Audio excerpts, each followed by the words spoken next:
Have you ever noticed that the harder you seem to try and fight the fear, the more it seems to dig in and even the stronger it gets? You might even sit in meditation, you might even do the breath work, you might even try to reframe your thoughts, but when that fear arises, when those painful insights arise, none of it seems to work, and the fear even seems to have a mind and an intelligence of its own. And oftentimes on this pathless path, it can seem very paradoxical, or it is very paradoxical, because the harder you try and fight the fear, the more you try and push it away even, is the more power you assign to it, the more power and energy you ascribe to it, and the more it lingers, the more stickiness it seems to have. And the harder you struggle, the deeper you seem to sink into the fear, like quicksand. Fear oftentimes seems to work like quicksand. The harder you struggle, the quicker you seem to sink. And there comes a point, especially what I found with some of the deeper fears, some of the deeper processing that needs to be unwound at the core and the deepest layers of the unconscious or subconscious, that which is sat below the conscious level of awareness for perhaps even our whole lifetime. That which is sitting that deep sometimes needs to be fully surrendered into from the right lens. And what I discovered is some of these deeper layer fears, when you really drill into them, often arise in the physical body-mind as an experience of dense and distorted energy that's actually trying to play out, that's actually trying to unwind through the conscious awareness of the physical avatar, and it's trying to unwind so it could transmute into the core of who you really are. And so when we get to this level of emotion and this level of energy, there's a couple of things that we can do that aren't techniques, but seem to allow the processing and the unwinding of this distortion, this shadow energy, in a more harmonious and seamless way with seemingly the least amount of friction. And so in the next few minutes, I want to talk about the non-technique that seems to allow this fear, seems to allow the distorted energy, seems to allow the shadow to unwind in the most seamless way. And just before we get into the video here, if you're at the stage where you know it's time to go deeper into this practice, then I invite you to have a look at my 100% free step-by-step guide called Resistance Map, and that is in the first line of the description box below. You can click that and download that 100% for free. That's my gift to you just for being here. And that's going to walk you through how to let that resistance play out in its most natural way, how to let that resistance play out, unwind, and clear from the body mind. And as we get into this video, it's important to realize that the techniques and the modalities like somatic modalities, breathwork, nervous system regulation, shadow work, energy healing, all of those things are fantastic. Guided meditations, all of those things definitely work, and they are definitely important. They're very, very powerful. But one non-technique, as I call it, is seemingly when we get to some of the roots, some of the very, very core, the most dense distortions and fear energies, and the most dense layers of the psyche and the unconscious, it seems to be that the more technique we apply, it seems to be that sometimes we get to a point where these techniques just don't work as we expected. And this is when the non-technique comes in. This is when I talk about the idea of surrender. And so first of all, it's most important to understand what I'm talking about when I refer to surrendering from the perspective of what I really mean and from the truth, because I don't want you to think about surrendering as some sort of passive and some sort of fatalistic or nihilistic viewpoint of just seemingly allowing the fear to win and completely take over your life in that way, because that's a misconception of what I'm talking about when I refer to the idea of surrendering. What I mean when I refer to surrendering and the non-technique is when we've fully come into conscious alignment of the truth of who we really are, or the non-dual self. So that's really the truth of who we are not. Realizing and embodying and fully being, just abiding in the I am awareness, abiding in that no self, and having the clear understanding that we are not the physical character, we are not the physical avatar, we are not the body mind, and all that exists within the body mind and all that appears and plays out within the body mind is fundamentally not us,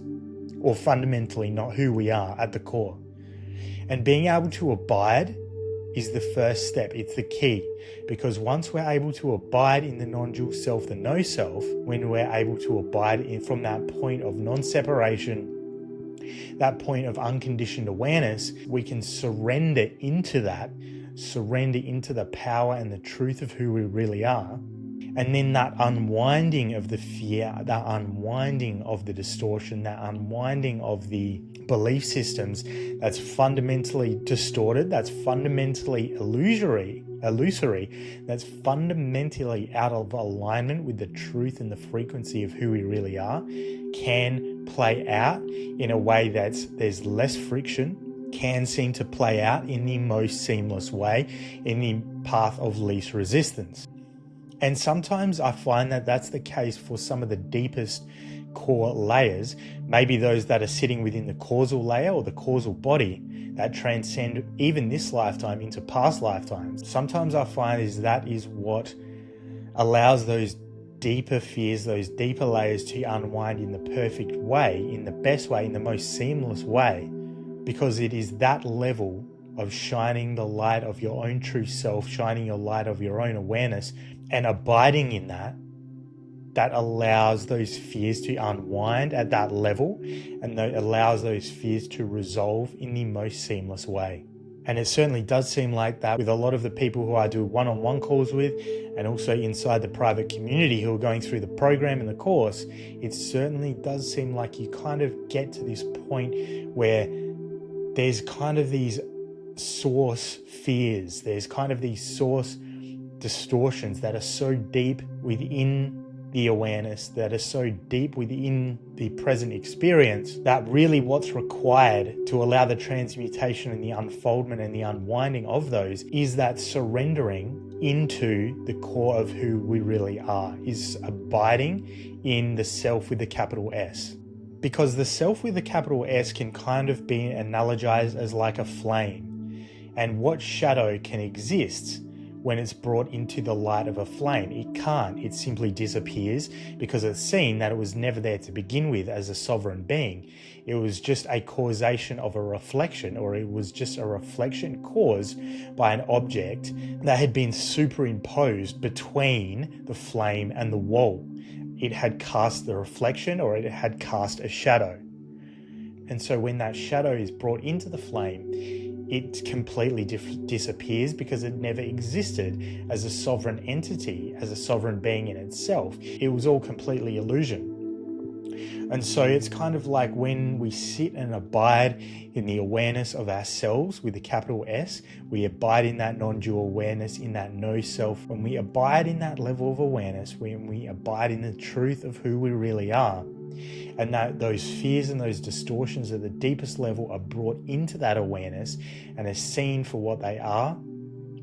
it seems to allow the unwinding of that energy and that frequency and that information to happen in the path of least resistance in the most seamless way.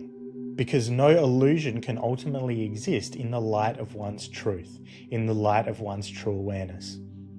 And really what this comes down to is your intuitive knowing, which you'll receive as to whether this is as deep a level fear as what would be maybe residing in the causal body that transcends lifetimes. And a good indicator of that, and a good clue that you could kind of look into that potentially, are themes that have kind of played out for your entire lifetime that you haven't seemed to be able to put your finger on what is causing that ultimate theme. So it might be a theme of addictive patterns, it might be a theme of avoidance, it might be a theme of scarcity, it might be a theme of anxiety. Whatever that theme is, that core theme that kind of has seemed to be there with you, present for your entire lifetime, often these are some of the deepest layers, and the reason that they're coming up now, the reason that